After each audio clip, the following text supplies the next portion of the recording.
Welcome friends to another r/ProRevenge video. Today we've got a great story of a 6-year-old girl getting revenge on a bully, but first, a story from Cyan000. Candy store tries to strong-arm me into a purchase I shouldn't have been charged for. I stopped at one of those candy stores inside of malls you always see, with tons of bins of random candy, and the bags you can fill up yourself with the tongs and you get charged some crazy price by the pound. On this visit, they seemed to be running a special. Next to where the bags were kept to fill up your candy, they had a sign saying free cups to store your candy, so I opted for that instead of the bag, knowing they would still weigh the cup anyways. When I got to the counter and they weighed the candy, the total came up on the register, but I had to question them, since I may not have heard the right price, which was about double what I was expecting. I asked how much candy they weighed and what the price breakdown was. The two clerks behind the register looked irritated that I had to question them, but gave me the weight, and also added that they charged me several dollars for the cheap plastic cup that was supposed to be free. Aren't those cups supposed to be free, I asked? They say no, they're not free, they're $4. I say there's a big sign saying free cups. They say no there isn't. At this point I walk over and point to the sign that said free. They say, oh, we used to have free cups but we ran out, so we put jars there instead. I say, isn't that a bit misleading? They say no, because these are jars. I say, wouldn't it be fair to say someone looking at a sign that says free cups and then sees a plastic container where the sign is, assumes that it's a cup? They say no, because it's not a cup. I say, there's nothing else around the sign, only the containers and a sign that says free. No response. I was getting nowhere. I say, fine, I'll just dump the candy in a bag and you can keep the jar. They say, no, you can't do that because you already touched the jar and we can't sell it to someone else now, they said, smugly expecting my defeat. I realized that they didn't have my credit card at this point yet and said, okay then, just keep the candy too. Bye. They realized they would now need to toss out both the candy and the jar I had at this point, and I could feel the daggers being stared at me as I walked out. I both love and despise these kinds of displays because I love going to a store and you see all these different containers filled with candy, the little scoops where you can just fill up bags and whatnot. But I have a major problem with this, and I want to know if anybody else feels the same as me. Beyond from when I was a kid, I don't think I'll ever trust or buy from these things again, because let's be real, at some point somebody has stuck their dirty hands in there to scoop out a couple pieces of candy for themselves, and it's almost all but certain that that candy is tainted, right? Do you guys feel the same way, or would you trust it anyways? Let me know down in the comments. Our next story is from Disgruntled Veteran. I'm not the vice principal anymore? Okay, so this happened at the end of this school year. I posted what was going on in the r/teacher group, and several of the people there told me to post what happened in here.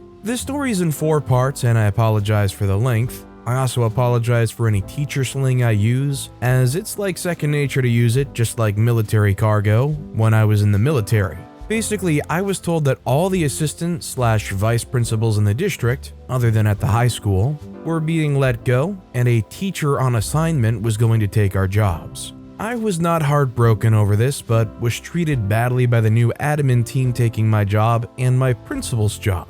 Also, I tried to help my staff on my way out, but it seems my bosses cared more about their images than my staff's happiness. So here's the story. Part 1. So none of the other admin in my district had received our contracts for the coming school year yet. I was wondering what was going on, but I heard rumors about a pay scale shift and that was the reason for it. I found out Wednesday what is actually happening. Every assistant principal and vice principal in the district, why we have 2 different titles I have no idea, is not getting renewed contracts, except the ones at the high school. Their positions are being eliminated and their jobs are being replaced with a new position that pays a teacher's salary plus a $2,000 stipend. They're replacing the assistant principals with learning coordinators. Apparently the budget is the given reason, but I also heard rumors from someone at the district office. Each of us APs and VPs were scheduled to meet with one of the assistant supers Wednesday. We thought it was about our contracts, and we were correct. When I arrived, the acting superintendent was there with the head of HR. I was told about the elimination of my position, but not the reasons why. I was then given the option for the coming school year. I could go back into the classroom, I could work in the district office, or I could apply an interview for the new positions that's replacing my job. What the freak? I wouldn't care one lick if I was told that my position had been cut completely and I needed to go back into the classroom. I love the classroom. I miss teaching full time. However, to tell me to apply an interview for a job I already have is BS. We were told to give the district our answers by Friday, and they would draw up contracts or schedule interviews. Wednesday afternoon, I went to see Tony, who's an assistant superintendent and one of the few decent leaders in the school district. I heard from Tony that there's an internal shakeup, but he wasn't allowed to talk about it or even give me a hint about what happened. However, one of the assistant supers was being reassigned, aka demoted, to being the principal of my current school. My principal was not coming back due to health reasons, the superintendent was released from his contract, and my school's new learning coordinator position had already been filled. Who filled it? A school counselor from one of the high schools who just happens to be a friend and a lackey of the assistant super that is now the new principal. So early this morning, I gave them my answer. I decided that I didn't need until Friday to decide. I tried to make sure that I sounded professional, but I made sure that my message was getting across by speaking with authority. I went into the acting superintendent's office and told him that I thought that laying off a bunch of people so they could hire others to do the same job but at less pay was BS. I also told him that the way the school district handled certain situations was idiotic. I then gave several examples. I next told him that he was going to ruin a perfectly good school with an amazing team of educators by putting a lazy, mean, parent-pleasing person in as its new principal and letting her put a lackey in as her second in command. I said that she was as useless as a screen door on a submarine and as mean as Dolores Umbridge. I finished the 3-minute speech by stating that I'll work my butt off and finish the school year strong. I'll prep things for the next school year so that the teachers have an easier time. I also let him know that I would never work at or recommend the district to anyone ever again. Then I left, letting him know that I expect an amazing letter of recommendation by the end of the school day Friday afternoon, since I earned it for my service for the past few years. So what am I going to do now? Well, I called up an old friend Wednesday who's currently a principal at a STEAM charter school that's part of a chain of charter STEAM schools, and asked if he had a teaching position available. He's been asking me every year for the past 5 years to come work for him. He told me that he had 3 openings and I could have my pick of them. So, next year I'll be a, drumroll please, 6th grade teacher, and I'm very happy about it. I even get to design my curriculum as long as it meets state standards. I could apply elsewhere for admin positions, but I think I need a break from school leadership. I need to love my work again like I used to as a teacher. Yes, there were and are many challenges, and sometimes I hated going to work, but I do love being a teacher. I feel bad for my current staff because the regime change will hit them hard, but there's nothing I can do about it. I wish I could help them. The most I could do would be to take a teaching position at my current school, but then I would be miserable with them and be helpless to do anything to aid them. So for myself and my daughter, who I love more than anything, I'm making the move to a new school and going back to what I enjoy doing, teaching. I'm even bringing my daughter to my new school to start next year as a 5th grader. I asked her if she wanted to stay at her current school or go to the STEAM school with me, and she wants to go with me. She was excited since she's visited there several times and loves the technology room, the robotics class, and the science labs. Plus, she's friends with some of the kids there already. As a goodbye to my old staff, I'm going out this weekend and I'm going to buy some nice letter paper and scratcher tickets. I'm going to write short, individualized goodbyes to each of my staff members, and at the end I'll include the following words. I'm giving you some scratcher tickets. My hope is that you're as lucky scratching them as I've been lucky to have worked with you. So that's it. I have to finish my contract, but at the end of June, I'm free. I'm looking forward to teaching full-time again and having a boss who will let me just do my job and not interfere. I don't think I want to work in administration again, but maybe after a few years, I'll decide to work as an AP again. Part 2. So I put together goodbye gifts for all my staff, and I'll be handing them out Friday, their last day with kids. They have a bunch of goodies that I posted about weeks ago. I was thinking this weekend about how to give the finger one more time to the district office and help my teachers out, even in a small way, so I came up with it Sunday night. My district requires each teacher to attend additional training throughout the year. These are outside of the regular staff development trainings. They're run by district staff, sped teachers, and admin. The training normally lasts 1 to 3 hours, and the teacher gets a certificate for the time spent in the training. Each teacher is required to attend 24 hours of these before the end of the school year. Most teachers just take them over the summer if they're offered, so they don't have to take them during the school year. So I, yesterday morning, before work, was making copies of the certificates for all the courses I've run here the past few years. Classroom management strategies, lockdown procedures, social studies strategies, math strategies, reading comprehension, and environmental print. I'm going to fill them out with each of the teachers' names and numbers of hours. I'm adding all the times I ever spoke to the staff about these topics and putting down hours to correspond, rounding up to the nearest hour-ish. Wouldn't you know, each of those topics was 3 to 5 hours in length. Each staff member will have exactly 24 hours worth of training. I filled out the dates of the training for the 2022/2023 school year. Oh, and I have attendance sheets with all of their names and have them marked as being present. Note, I checked with the district, and since I'm still an administrator into the summer, I am allowed to run these trainings over the summer before I leave. Now they can have their summer to themselves and not worry about taking classes during the school year. They can if they wish, but 99% of the teachers here hate the mandatory training hours. I hope the staff likes the present. Part 3. Since Friday, I'm no longer a school administrator. I technically have another week to work, but I took vacation during that time because, well, screw them.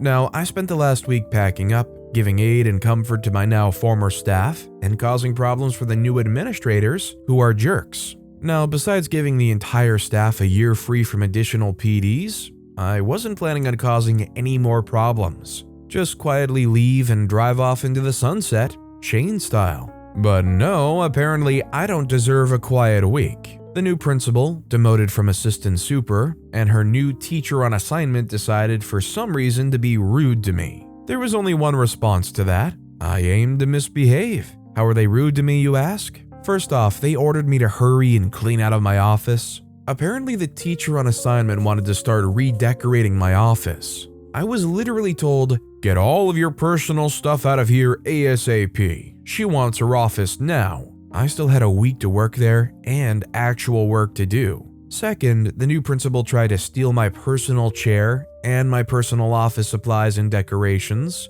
That chair was a gift to me from a friend. I found her just wheeling it out of my office and into hers. My desk supplies and a banner for my wall were stacked on its seat. I told her that it was my personal chair, not the district's. She said okay. The very next morning, I found it missing. She had moved it into her office after I left for the day. Third, I was given a list of tasks to complete by Friday by the TOA, who is in no way, shape, or form my boss. These were not my job to do and are in fact the incoming admin's duty to complete. Stuff the new admin was supposed to do. Things like put together a new staff packet, schedule next year's PDs, fill out and submit request forms, etc. Finally, I was talked down to every single day by the new admin team. I was spoken to as though I were the hired help and they were the royal witches. Seriously, I speak to a waitress that messes up my order with 20 times the amount of respect that they showed me. They actually try to get my attention by snapping their fingers at me, like that would work.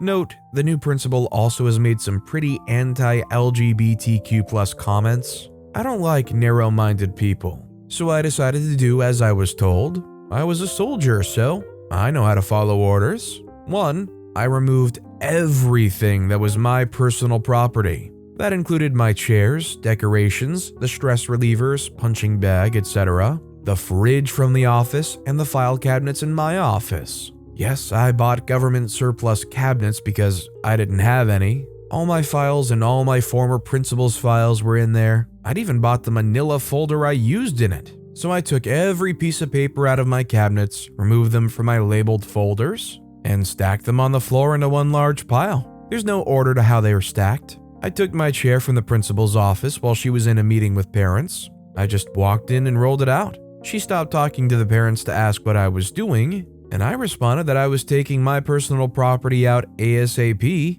as I was ordered to do. I had an old medium-sized fridge I'd placed in the office workroom for office staff to store their food in, but it's mine. So I took the fridge. I brought it in right out the front door and loaded it into my truck.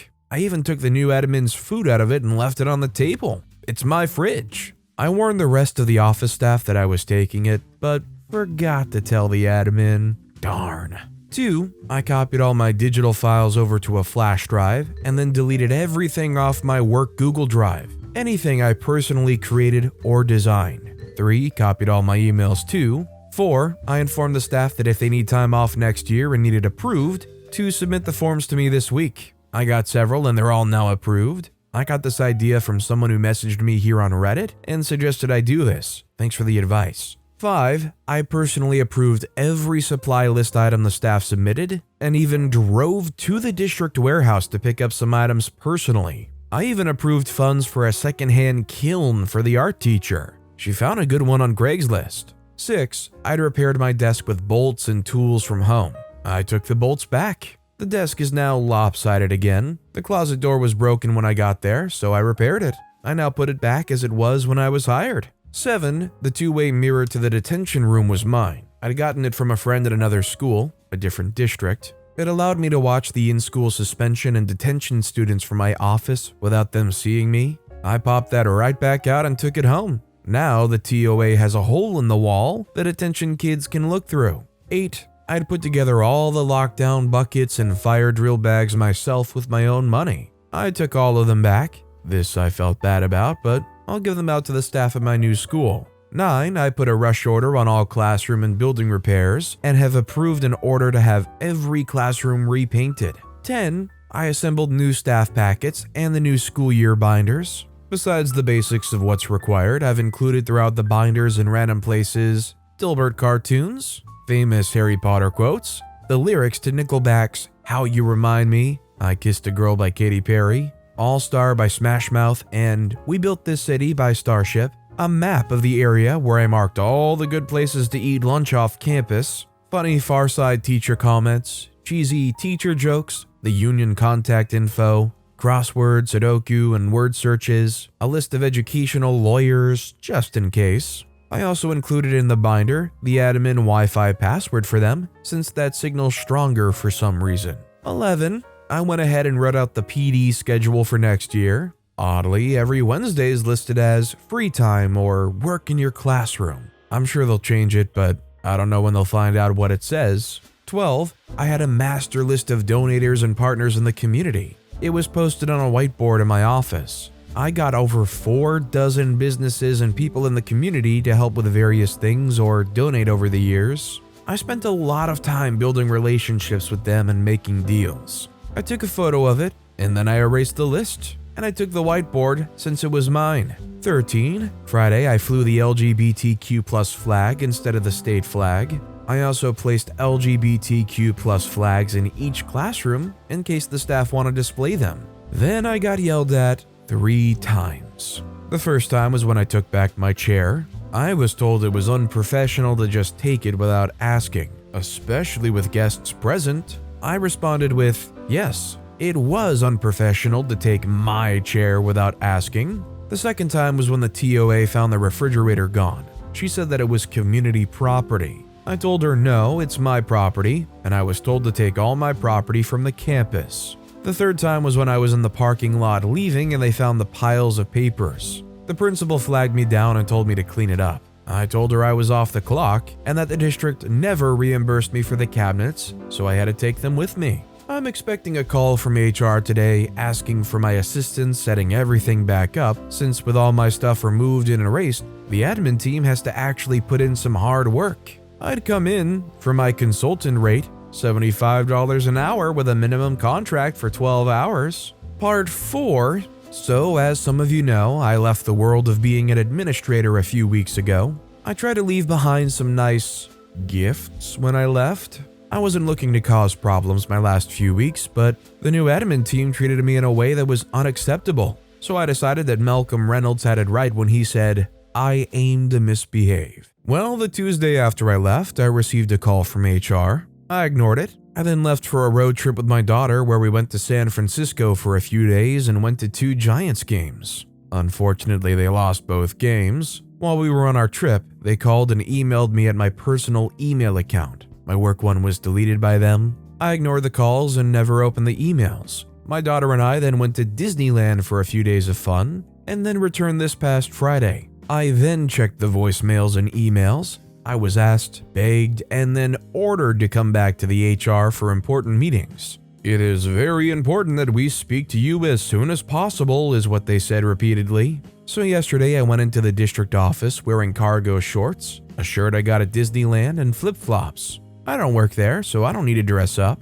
When I arrived, I was originally treated like a visiting VIP. The HR manager and her assistant tried to butter me up like a Pillsbury biscuit. After a few minutes of them trying to make small talk, and me then letting them know that I had plans to go to lunch in 30 minutes, they got to the point. They wanted me to turn over a few things that I took with me that, though they belonged to me, they said were sorely needed at the school. They gave me a list from the new principal, which included but wasn't limited to my chair, seriously, my refrigerator and appliances, my community contacts board, people and businesses that I build relationships and partnerships with, my personally designed forms and worksheets, two-way mirror, my lockdown buckets and fire drill bags. They also wanted copies of every record I kept and notes I took on the staff and students. The notes I took on the staff were so I could personalize gifts for them and have conversations with them on their interests.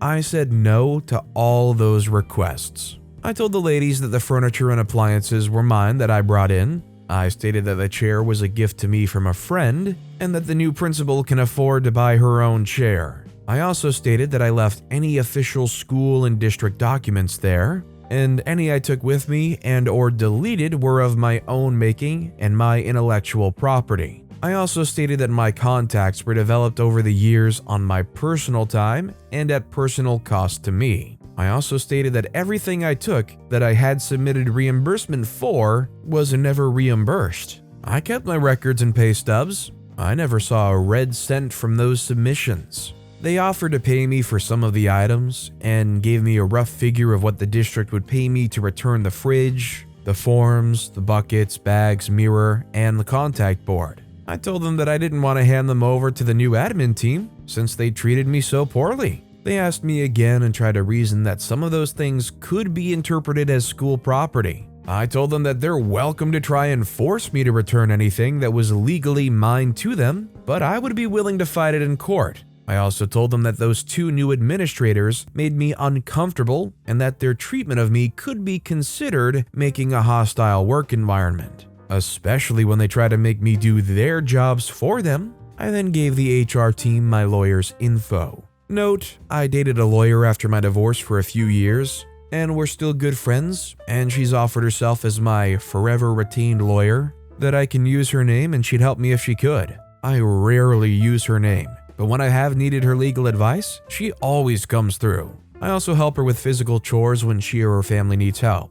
I then wished the ladies a good school year in the term to come and left. I doubt I'll ever hear from them again. This is great because this is the kind of revenge anybody in that situation who gets uprooted, replaced, and treated like crap would want to do. I feel like going along with this, I wouldn't even have the spine OP did have here, up until the point where they try to take my chair. Imagine you get gifted a really nice chair, you've used that chair for years probably, and somebody comes in, you say, "Oh, that's mine, don't take that," and they wheel it out anyways and they're off using it in their office. That would annoy me enough to take that back and take everything that's mine back. I don't blame OP one bit. Our next story is from Small Town TA. Sometimes I wonder what kind of person I'd be if I'd never been medicated at all. 6-year-old girl gets revenge on a bully. I'll be honest here, sometimes I think about the time I got revenge on my childhood bully. For context, I was still in the trial phase of searching for the right ADHD medication.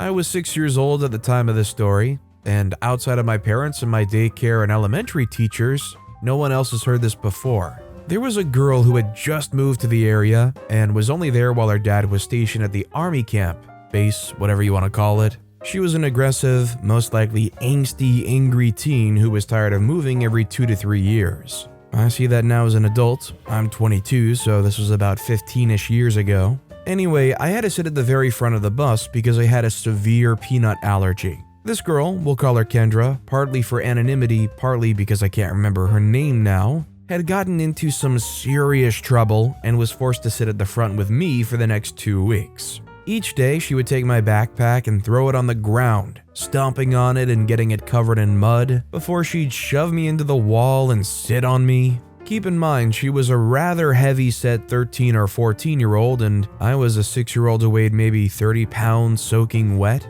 I was incredibly tiny, thanks IBS, and she would use that to her advantage. We had folders called moose books, and she on a few occasions took my homework and notes out and ripped them up or crumpled them so I couldn't write well on them, which led me to have to pull my card 2 times. One particular day, she saw that I'd just gotten a new pair of glasses, really cool early 2000s sunglasses. She took them off my face and snapped them in half before resuming her regularly scheduled crushing me against the window session. I was sobbing in pain and absolutely terrified. The bus was so loud I couldn't be heard over the noise. The next afternoon I decided, maybe that's a strong word, to get revenge. I sucked bruises like hickeys into my own skin, on my arms mainly. I also bit myself hard enough to bruise for good measure. When I got off the bus at my after-school daycare, again after being hurt but not like what I'd done to myself, my teacher freaked out. I told my teachers that my bully had been biting me and punching me, hence the bruises. They ended up calling my parents, who then called the school. My bully ended up having to change bus routes. And I also got in trouble, but just for lying. They reviewed the camera footage and saw everything but the part I'd lied about, obviously. The thing is though, I didn't feel remorse until I got into trouble myself. Only then did I feel bad. I feel like I could have handled it better, but hey, not bad for a 6-year-old, right? This is legitimately like the 6-year-old version of all those characters in movies and TV shows that punch themselves in the face or headbutt walls or something to get themselves all bloody and beaten so they can blame it on somebody else. But I mean, at least in this situation, OP was doing it for a very legitimate reason. And I mean, if that was the catalyst to actually get somebody to notice OP's issues, I'd say it was a net positive, honestly. In our final story of the day is from Tubist61, dealing with an entitled neighbor. Just flipping through, reading a few stories about entitled drivers getting their just desserts. This made me think back to my days as a paramedic.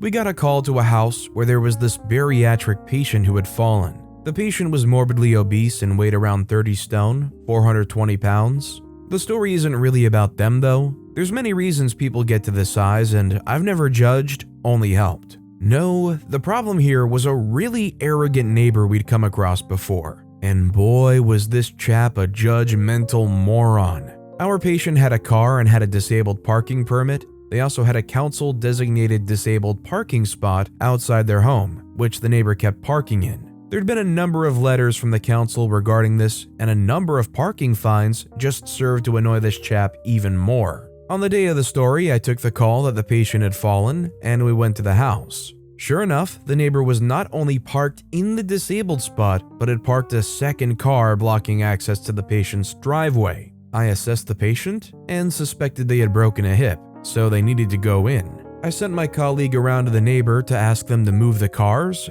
and when they came back, I was told the neighbor had just told my colleague to do one. No problem, time to get the message home. I radioed through to our control center and asked for fire service and police. We needed the fire service to help lift the guy, and the police to do a little parking control. The fire service were the first to arrive, and I spoke to the crew commander to let him know what the situation was. A fireman went to the house to ask the neighbor to move the car, and was told the same as my colleague. The message was relayed back, and the watch commander just asked me one question: is the patient's life at risk? I knew exactly where this was going, and it was time our thoughtless neighbor got the message. My answer was, yes, there's equipment I need to get into the house, and the driveway is blocked, preventing me from doing so. The watch commander told the fire truck driver to move those vehicles. It was really satisfying to see both vehicles being pushed down the road by the fire service, and the look on the neighbor's face as he came out spitting and screaming was well worth seeing. His complaints to the police fell on deaf ears. They were well aware of his history of obstruction. and my clinical assessment that the patient's life was in danger was more than enough justification for the vehicles to be moved. I doubt it made our patient's life any easier, and sadly they died a few months later without leaving the hospital, but it really did bring a smile to their face as we wheeled them out. Considering they went to this neighbor's house and told them that your neighbor is having a medical emergency and we need you to move your vehicle, and they acted like that, I feel like they deserve to have their car compressed into one tiny little cube and left on their front doorstep. But with that being said, that's all the time we have for today. Now, if you want to hear another revenge story that was way crazier than any of the ones in this video, click on that left video, or if you missed my latest video, check out the one on the right. That's it, I'll see you all next time with some more stories.